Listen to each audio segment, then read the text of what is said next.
Good morning. आज आपण 8वी शिष्यवृत्ती 2021 ची गणित प्रश्नपत्रिका प्रश्न क्रमांक 26 ते 41 पाहतोय. प्रश्न क्रमांक 26 पहा. 1/a वजा b बेरीज 1/b वजा a बरोबर किती? आता इथं आपण छेद समान करून घेऊया.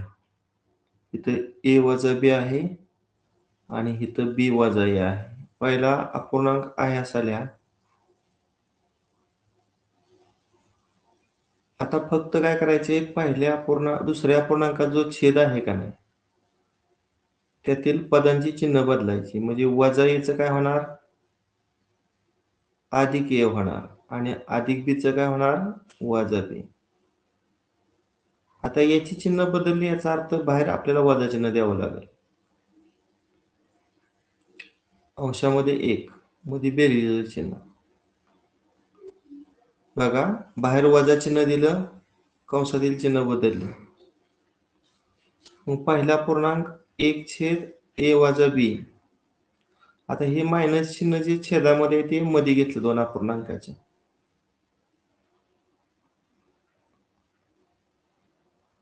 आता बघा दोन्ही अपूर्णांकाचा छेद काय झाला, समान झाला. अंशाची वजाबाकी करू आणि अंश 0 छेद काय पण असू द्या, अंश 0 असल्यावर त्या पूर्णांकाची किंमत 0 असते. म्हणून याचं उत्तर पर्याय क्रमांक 4 हे आहे.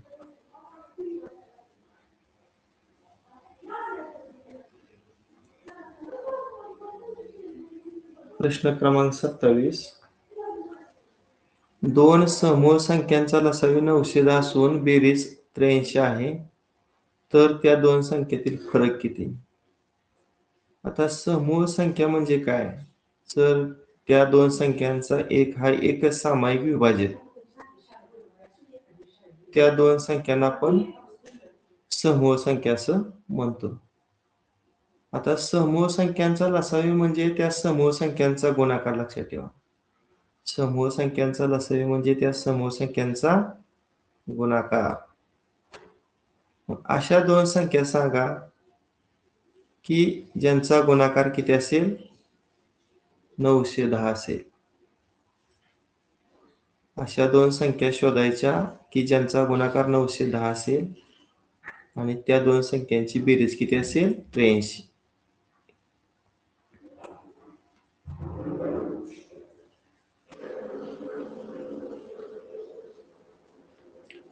यासाठी आपण 910चा अवयव पाडूया. आता मी 2 गुणिले 400, 2 चौक 8, 2 पंचे 10 आणि 0 0 किती येणार आहे, 2 चौक 8, 2 पंचे 10, 2 पंचे 10, 2 गुणिले 455. पुन्हा 455 ला 5 न भाग होते बघा, 5 9 45, 5 1 5 आणि 91 पुन्हा कुठल्या पड्यात आहे, 7 गुणिले 13. बघा सगळ्या मूळ संख्या आल्या, त्यामुळे ह्याचं पुन्हा अवयव पडणार नाही. आता असं दोन गट तयार करा की त्यांचा गुणाकार 910 आला पाहिजे आणि बेरीज 83 आली पाहिजे. बुक पण सांगते.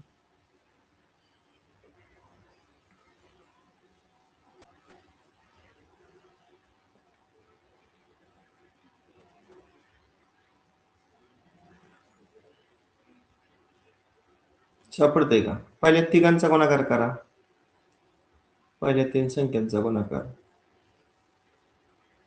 2 पंचे 10, 10 7 70 आणि त्याच्या जोडीला किती, 13.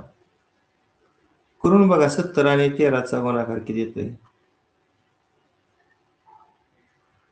येतोय का 910. आणि 70 आणि 13ची बेरीज किती येते बघा, किती का 83 येते. म्हणजे आपण काढलेल्या संख्या बरोबर आहेत, अधिक 70 आणि अधिक 13. आणि या दोन संख्येचा तुम्हाला फरक विचारलाय, फरक म्हणजे वजाबाकी करा. 70 मधून 13 वजा करा, 57. म्हणून याचं उत्तर पर्याय क्रमांक किती आहे? 1.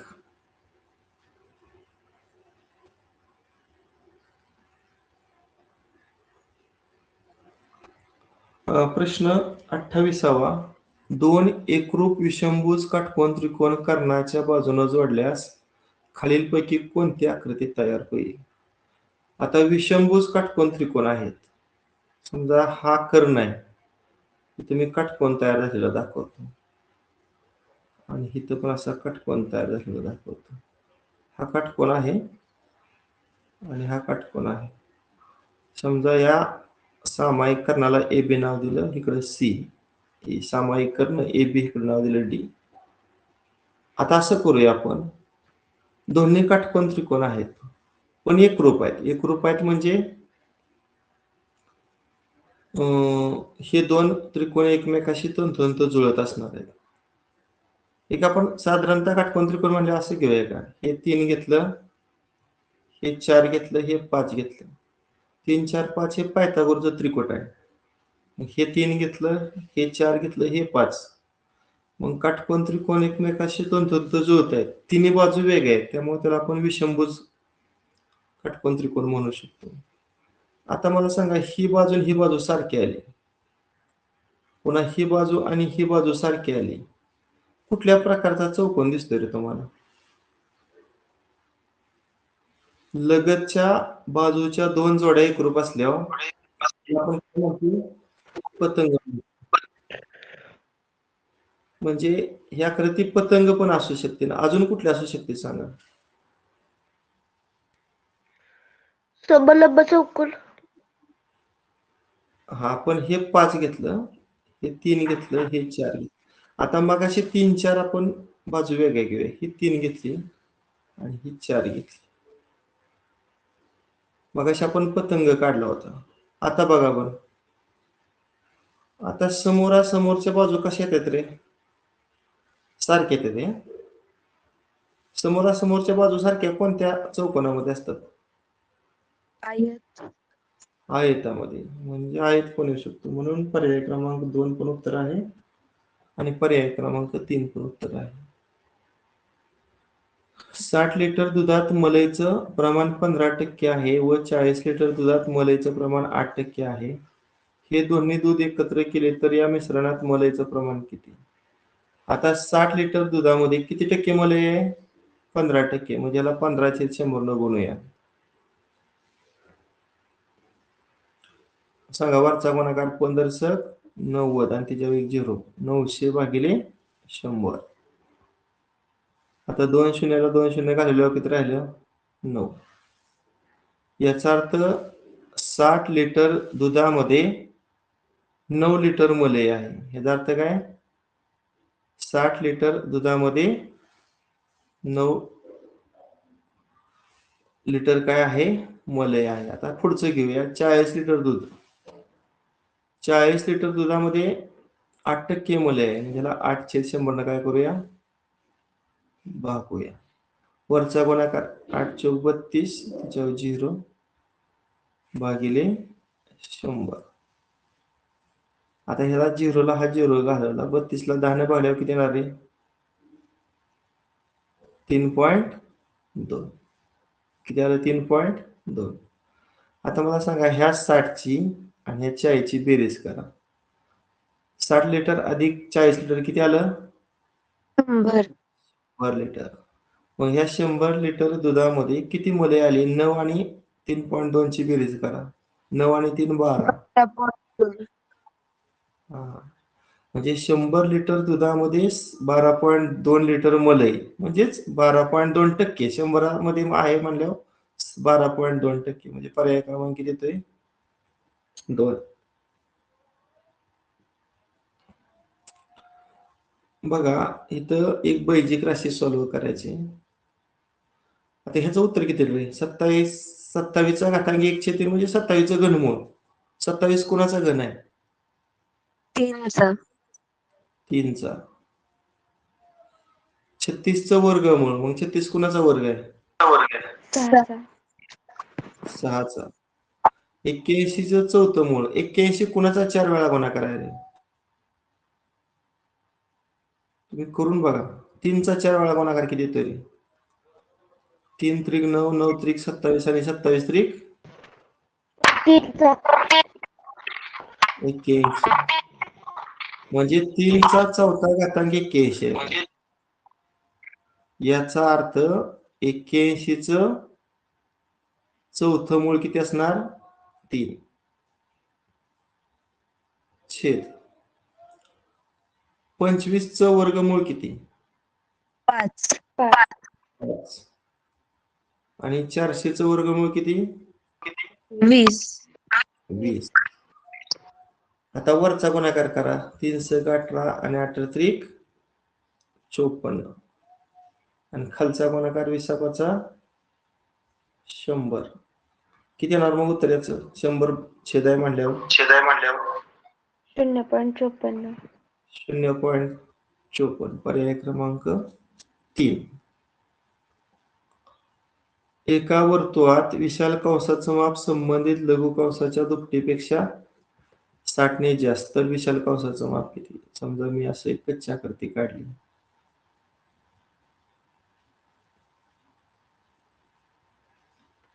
त्यातला आपण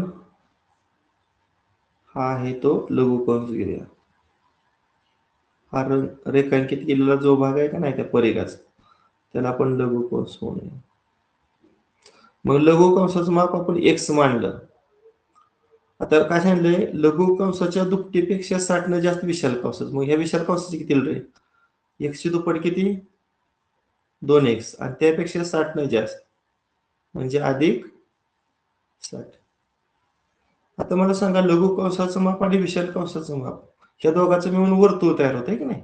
मग पूर्ण वर्तुळाचं माप किती असतं अंशात? मग 360 अंश म्हणजे x ची आणि 2x अधिक 60 ह्या दोन कंसांच्या मापांची बेरीज किती येणार? 360. करा ह्या x आणि 2x ची बेरीज 3x.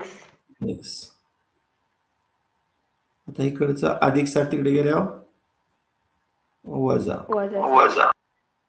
किती आले वजा बाकी? 300 300 भागिले 3 किती? 100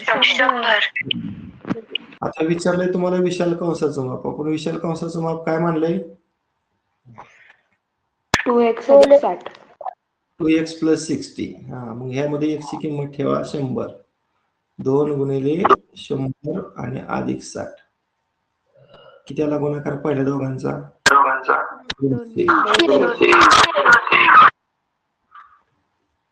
260. पर्याय क्रमांक 4. x चा घन वजा 27 आणि x वर्ग अधिक 2x अधिक 2 या बहुपदींच्या गुणाकाराची कोटी किती? पूर्ण बाळांनो, ह्या दोन बहुपदीचा गुणाकार करायची गरज नाही. जास्त घातांक असणाऱ्या पदांचा फक्त गुणाकार करायचा. पहिल्या कंसातील x घन आणि दुसऱ्या कंसातील x वर्ग यांचा गुणाकार सांगा किती? पाया समान असल्यामुळे घातांकाची बेरीज 5. किती आली कोटी? मग मोठ्यात मोठा घातांक 5. पर्याय क्रमांक 2. खालीलपैकी कोणता गुणाकार गोलाचं घनफळ दर्शवतो? मला अगोदर गोलाचे घनफळ सूत्र सांगायचं. व्हॉल्यूम ऑफ स्फिअर 4/3 पाय r क्यूब. बरोबर, 4/3 पाय r घन. आता इथं 2/3 पाय r घन हे तर नाही. इथं 4/3 पाय r घन आहे, पाय नाही, म्हणजे हे पण येत नाही. 4/3 पाय r वर्ग हे पण नाही. मग आता फक्त दुसरा पर्याय बघा. अंशामध्ये 4 आहे, छेदामध्ये 3 आहे. बरोबर आहे. पाय पण आहे आणि r आणि r वर्गचा गुणाकार केल्यावर r घन येतो. म्हणजे पर्याय क्रमांक 2 हे उत्तर बरोबर आहे. रोहितनं मोहितकडून 3 वर्षे वापरलेले जुने यंत्र 8,57,375 रुपयाला विकत घेतले. घसाऱ्याचा दर दशादशे 5% धरला तर ते मोहितनं किती रुपयाला घेतले होते? म्हणजे पहिला मालक कोण आहे? मोहित. आणि हे विकत कुणी घेतले? मोहित कडून रोहितनं.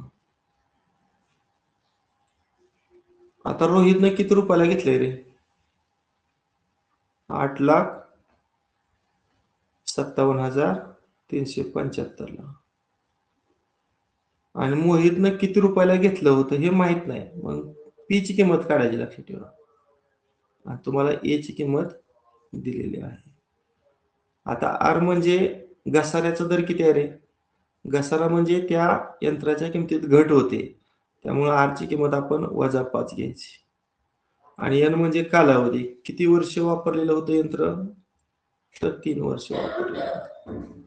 मग आपण चक्रवाढ रास काढण्याचं सूत्र सांगा. ए बरोबर पी कंसात 1/1 अधिक R/100 कंसाचा n.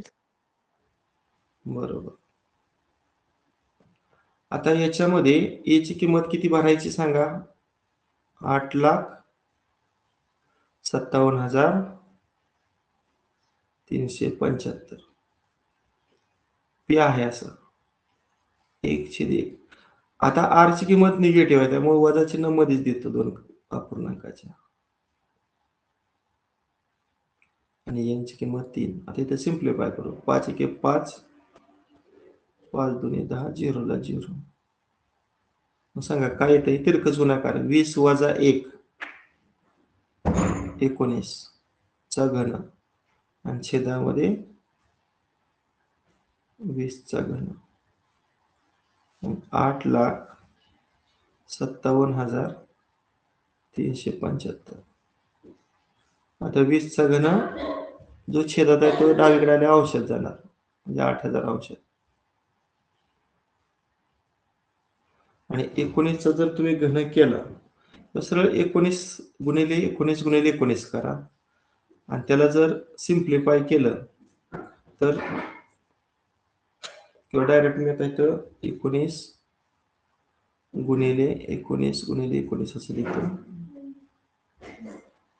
आता ह्याला जर सिम्प्लिफाय आपण करत बसले ह्या वरच्या 8,57,375 ला, तर डायरेक्ट उत्तर 125 येते. 19 चा पाडापाठ असल्यावर पटकन हे सिम्प्लिफाय करता येईल.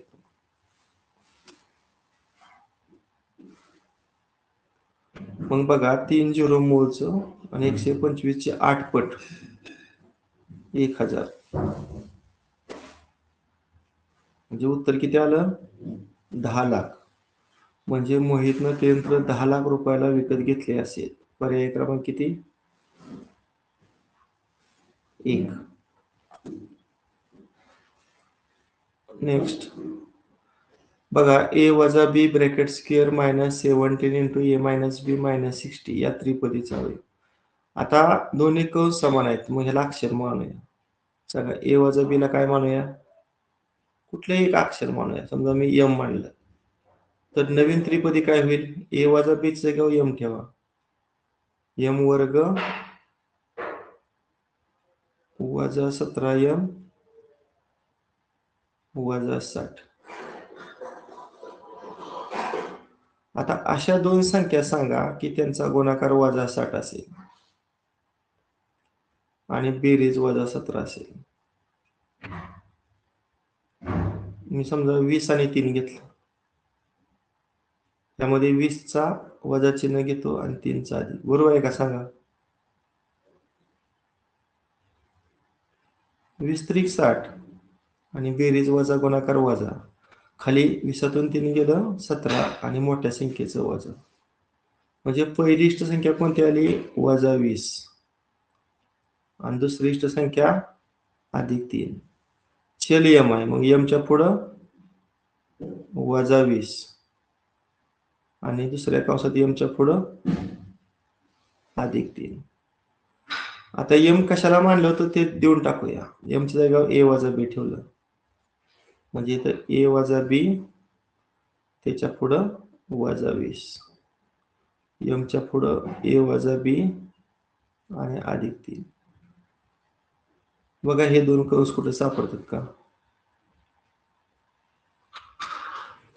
ए वजा बी वजा 20, ए वजा बी अधिक 3.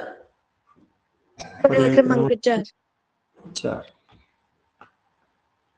3x अधिक 7 ही समसंख्या आहे, तर x या संख्येचा वर्ग खालीलपैकी कोणता? आता मला सांगा 3x अधिक 7 ही जर समसंख्या असेल तर x ची किंमत काय असेल सांगा?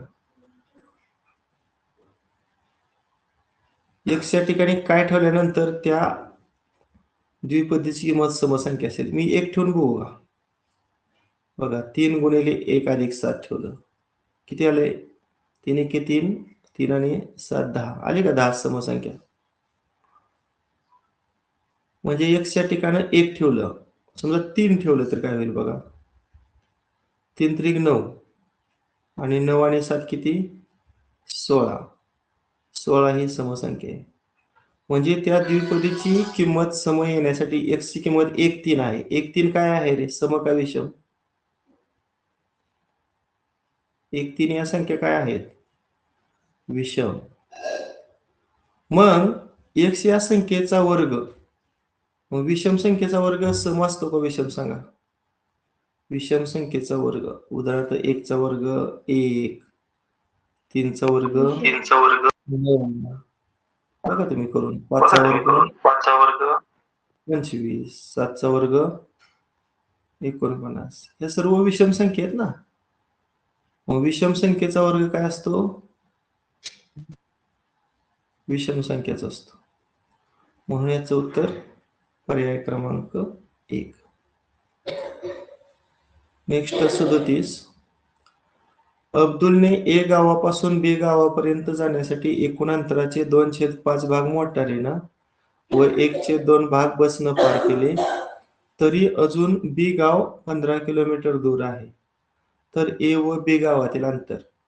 आता आपण असं करूया, मोटार आणि बसनं पार केलेलं अंतर काढूया, म्हणजे त्या दोन अपूर्णांकाची बेरीज करूया. 2/5 आणि 1/2 ची बेरीज करूया. तिरकस गुणाकार 2 दुनी 4, दुसरा तिरकस गुणाकार 5 एके 5 आणि छेदाचा गुणाकार 5 दुनी 10. आता अंशाची बेरीज करा 9 आणि खाली 10, म्हणजे 9/10 एवढं अंतर मोटार आणि बसनं पार केले. एवढं अंतर मोटार आणि बसनं पार केले. आणि तरी सुद्धा बी गाव 15 किलोमीटर दूर आहे. मला सांगा किती भाग अंतर राहिले रे? एकूण अंतर 1 आहे समजा, 1/1. मग 1/1 मधून बस आणि मोटारनं कापलेलं अंतर मायनस करा, किती ते बघा वजाबाकी.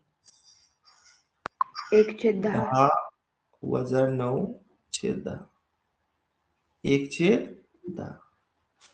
मग 1/10 अंतर म्हणजेच किती किलोमीटर सांगा? किती लिहिले?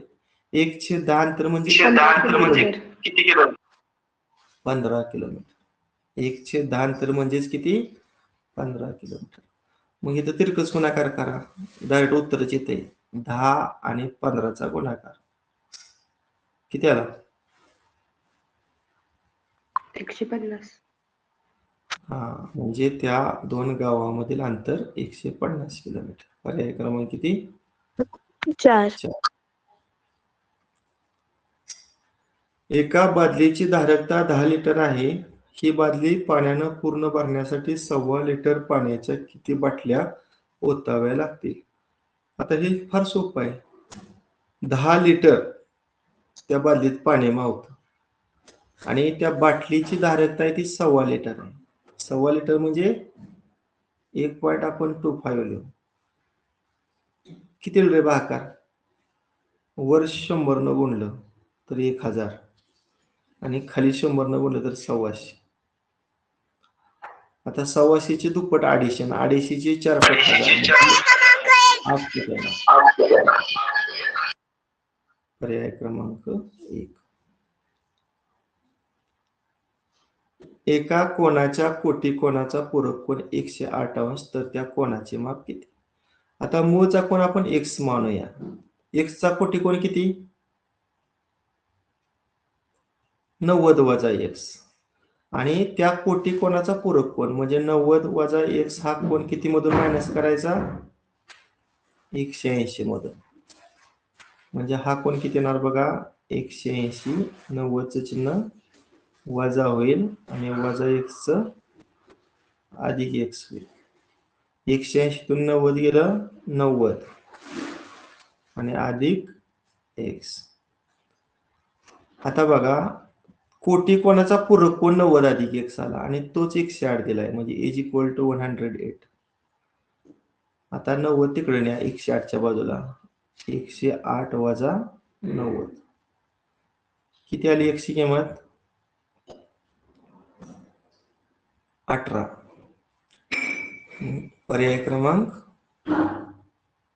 2. शेजारील चौरसाचा कर्ण 12 सेमी तर त्याच्या प्रत्येक बाजूची लांबी काढा. आता चौरसाची बाजू आणि कर्ण यातील संबंध सांगा. बऱ्याच वेळा हे सूत्र झाले. चौरसाची बाजू ही कर्णाचे किती पट असते 1/2 पट असते. मग 1/2 गुणिले कर्ण तुम्हाला दिलाय 12. वरचा गुणाकार 12 आणि खाली तर वर्गमूळ 2 आहे. पर्याय क्रमांक 4.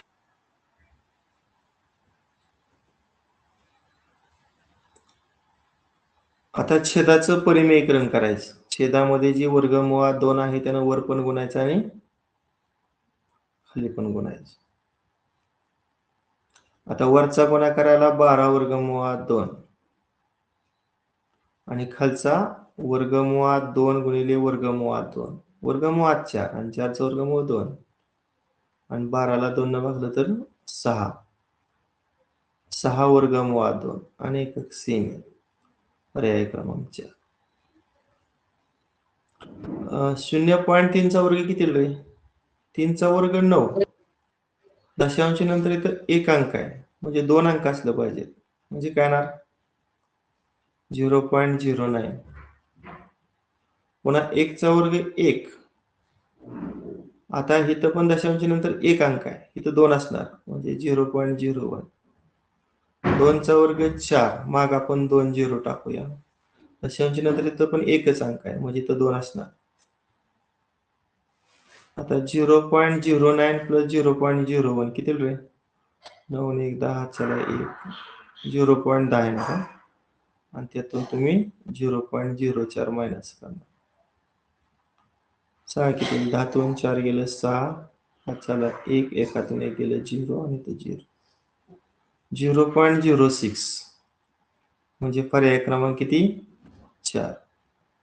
आणि हे कोणाचं वर्गमूळ आहे समजा 6 चा वर्ग 36 केला दशांश नंतर 2 अंक आहेत 4 घेऊया ह्याला वर्गमूळ चिन्ह करू म्हणजे याचं उत्तर पर्याय क्रमांक 3 सुद्धा आहे. 3 आणि 4 अशी 2 उत्तर आहे. अशा पद्धतीने आज आपण 2021च्या प्रश्नपत्रिकेतील गणित विषयाचं प्रश्न क्रमांक 26 ते 41 पाहिलेलं आहे. ठीक आहे बस करूया.